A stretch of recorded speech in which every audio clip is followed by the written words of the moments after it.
Buenas tardes, profesor. Soy Brito Paola y mis compañeros presentes son Pérez Luisana y García Ramiro.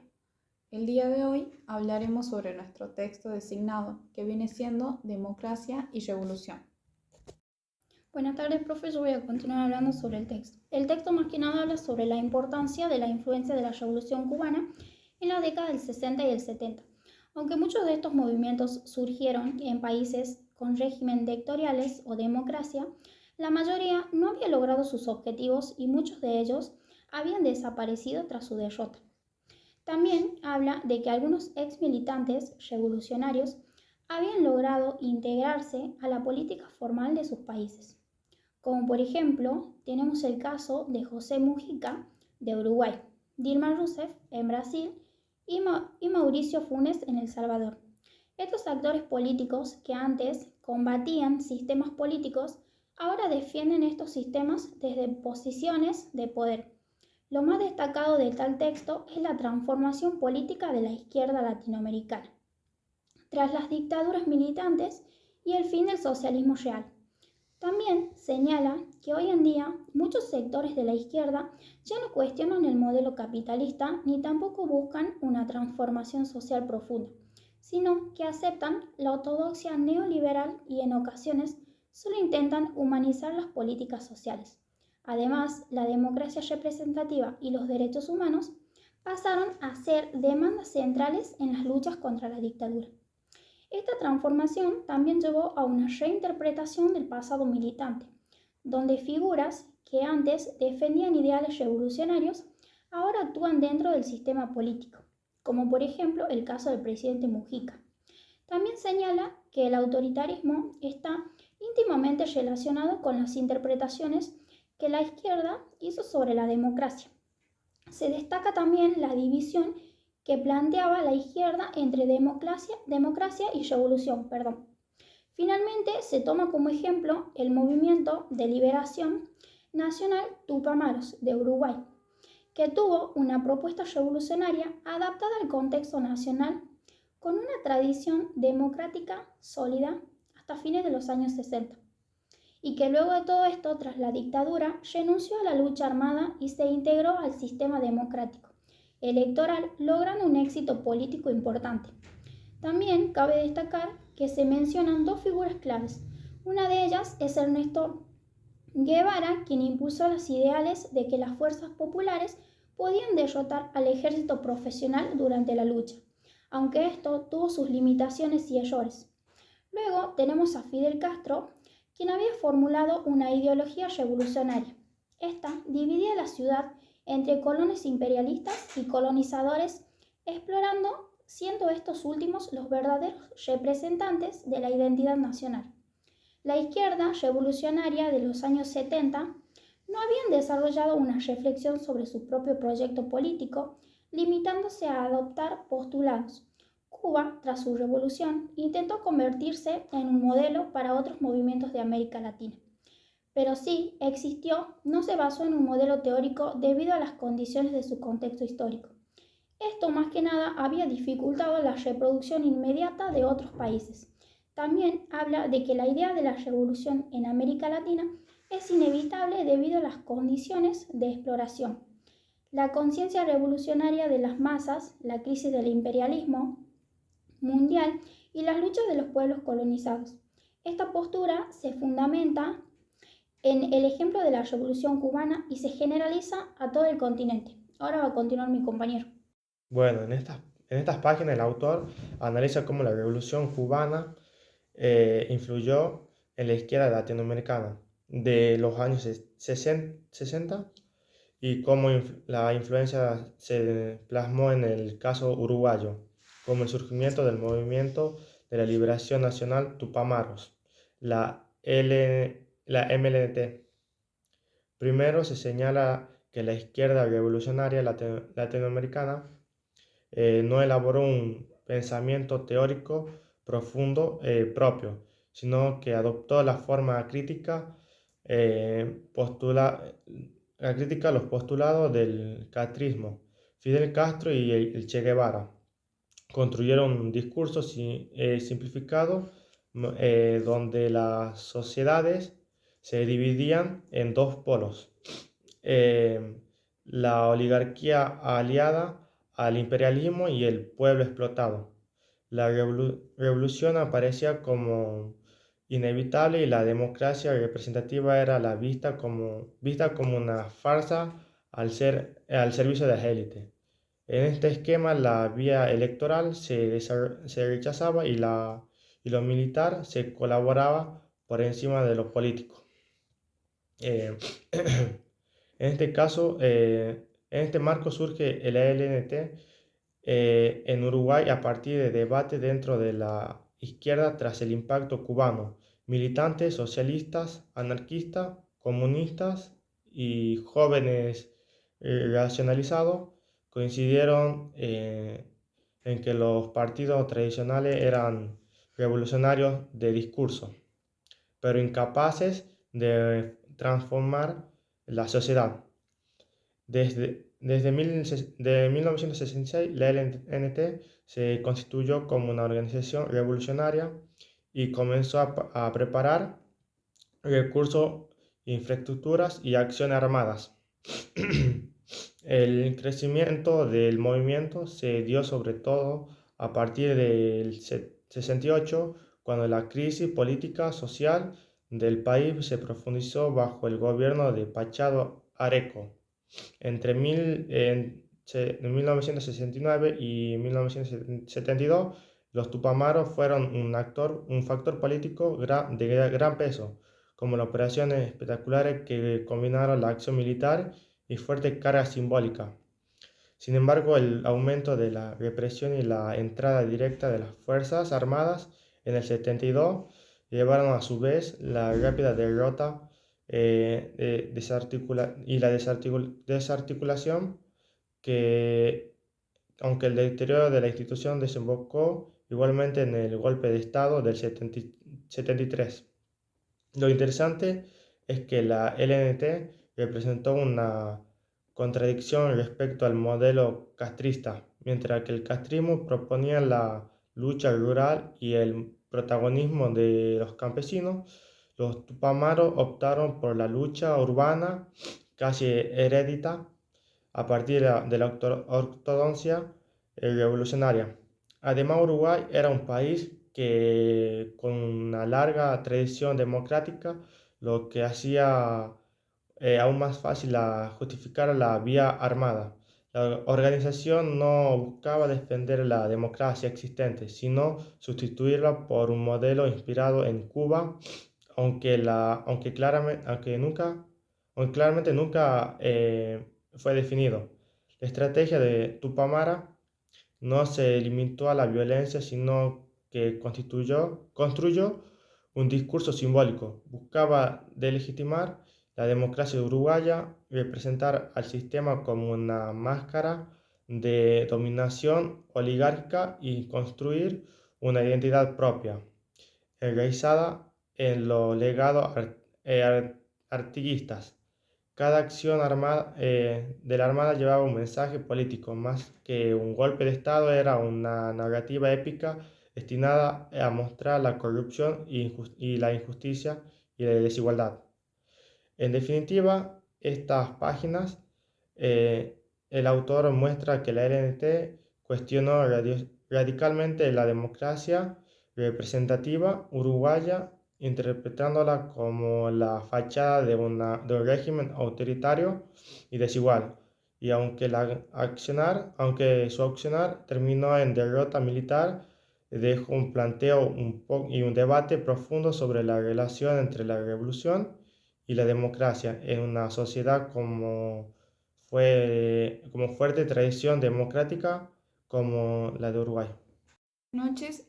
A mí me tocó de la página 15 a la 21. En estas páginas el texto profundiza en cómo el movimiento de liberación nacional, los Tupamaros, que vienen haciendo la MLNT, construyó su identidad política en el Uruguay de fines de los años 60 y comienzos de los años 70, y en cómo la misma interpretaba la democracia y el sistema político de su tiempo.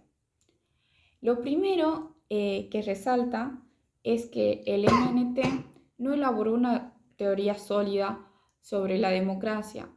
no definió con claridad qué entendía por ella ni qué modelo proponía como alternativa. Su discurso era mucho más centrado más bien en el maniqueo y era muy simplificado, basado en oposiciones muy radicales, donde estaba de un lado el pueblo, que vienen siendo los explotados, los trabajadores y los jóvenes, y bueno, del otro estaba la oligarquía, que vienen siendo los partidos tradicionales y también el imperialismo. Era una forma de dividir la sociedad en dos campos totalmente irreconciliables. En esa construcción discursiva, la democracia, que viene siendo la representativa existente en Uruguay, era vista como una fachada. En sus documentos internos reconocían que sí había elecciones, o sea, venía siendo el Parlamento y la legalidad, pero sostenían que todo ello ocultaba una dictadura de clase. Según ellos, la democracia uruguaya servía únicamente para mantener los privilegios de unas pocas familias, mientras que la mayoría de la población vivía en condiciones de explotación, muchos otros no. Por eso afirmaban que la única salida real o factible era la revolución. El problema, sin embargo, era que el sistema político uruguayo tenía una larga tradición democrática y gozaba de legitimidad entre gran parte de la sociedad. De hecho, incluso el propio Che Guevara había señalado que en países como Uruguay y Chile todavía había margen para la acción política. O sea, hablaba sobre que dentro del mismo sistema democrático todavía había parte de acción política. Esto obligó a los tupamaros a desplegar una estrategia particular más que buscar una guerra abierta.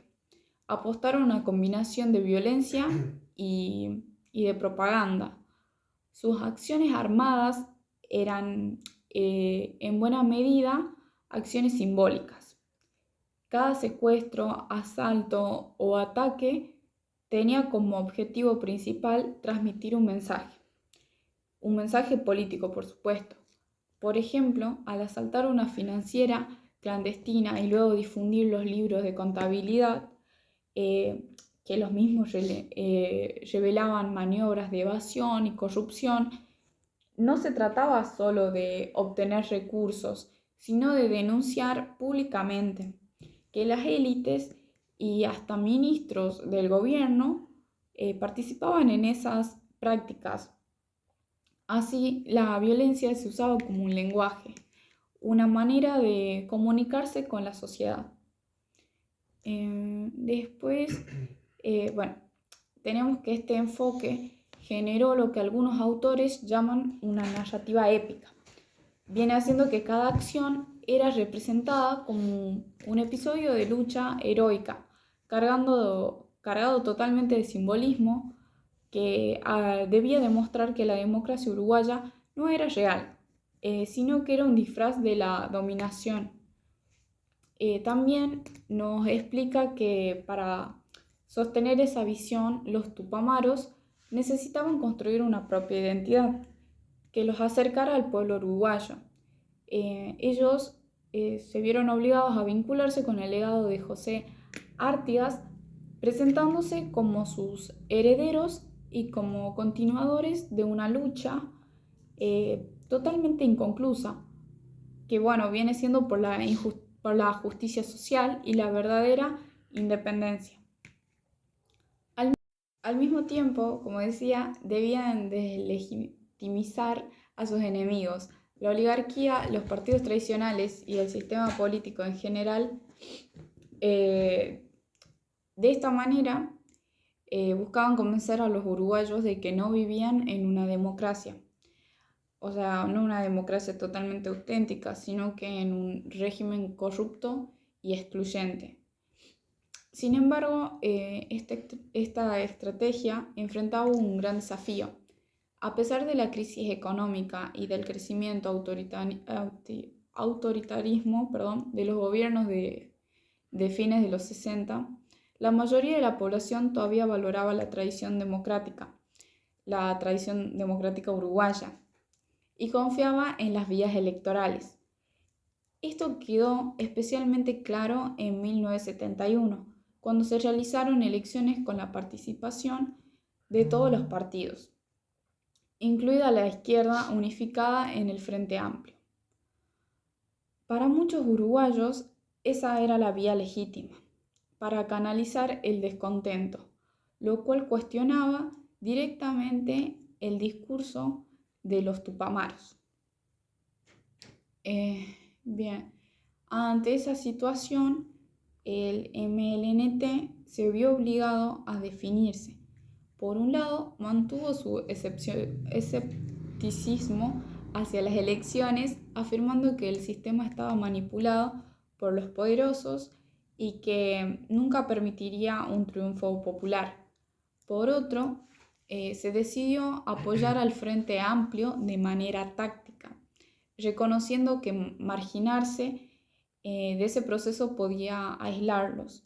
No obstante, aclaraban que su lucha armada continuaría y que su verdadero objetivo seguía siendo la revolución.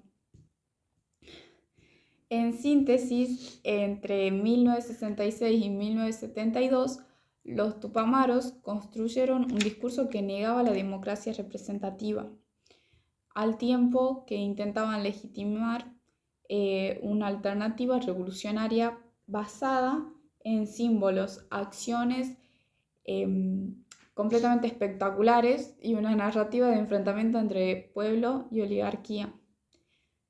Pero esa estrategia tenía un límite. Mientras ellos trataban de mostrar que la democracia era una farsa, la sociedad seguía participando de las elecciones y manteniendo, al menos en parte, la confianza en el sistema político. El desenlace después fue conocido recién en 1972, cuando la fuerte represión militar desarticuló al MNT y dejó en evidencia las dificultades de su proyecto, lo que buscaba sustituir a la democracia uruguaya terminó debilitado y sin capacidad de concretar sus objetivos. Ya. Yo tenía que hacer tiempo, la puta madre.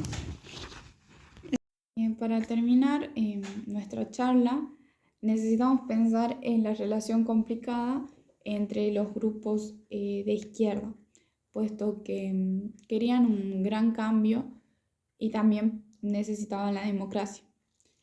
Vimos cómo después de la Revolución Cubana, muchos grupos en Latinoamérica no creían en la democracia, pensando que era una herramienta de los poderosos, pero ellos preferían actuar directamente para cambiar las cosas. El caso de los tupamaros en Uruguay es un gran ejemplo, puesto que ellos no creían en la democracia de su país y decidieron luchar con armas, tomar la justicia por sus manos, pero las cosas no salieron como esperaban. Fueron derrotados y la dictadura llegó a su país. Esto hizo que cambiaran de idea. La democracia que antes no les gustaba se convirtió en algo muy importante para ellos, algo muy importante para poder luchar contra el dictador. La parte más curiosa es que esos mismos luchadores que pelearon contra la democracia, con el tiempo se volvieron sus mayores defensores. Dejaron las armas, participaron en elecciones y, para sorpresa de muchos, ganaron el poder. Esto nos hace preguntarnos si solo se adaptaron al momento o si de verdad cambiaron de parecer. Es decir, ¿realmente cambiaron sobre la opinión sobre el valor de la democracia? Al final, la historia nos muestra que la democracia, que antes veían como un problema, se volvió el camino para seguir buscando un mundo más justo.